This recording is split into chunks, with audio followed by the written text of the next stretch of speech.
ఏంటది జామితి జియోమెట్రీ అంటే ఇల్లు కట్టాలన్నా ఏదైనా చేయాలన్నా కొలతలు కొలాలన్నా కావాలి. నేను మనం చెప్పుకున్నాం కదా ఏంటిది బిందువు. బిందువు అంటే ఉదాహరణ ఆకాశంలో చుక్క.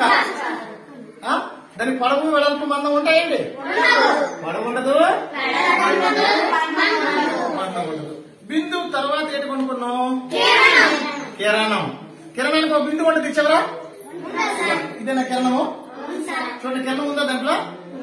ఆ కిరణం పేరు ఓయే కిరణం. కిరణం ఇది. కిరణం తర్వాత ఏం మనం నేర్చుకున్నాం రేఖాఖండం. రేఖాఖండానికి బిందువులు ఉంటాయా? రేఖాఖండానికి బిందువులు ఉంటాయా?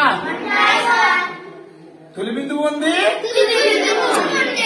ఏ ఒక బిందువు, ఆ రెండు బిందువుల మధ్య కనిష్ట దూరమే రేఖాఖండం. దీని పొడుగు చెప్పగలమా లేదా? రేఖాఖండం తర్వాత అది మనకేముంది సరళ రేఖ. సరళ రేఖ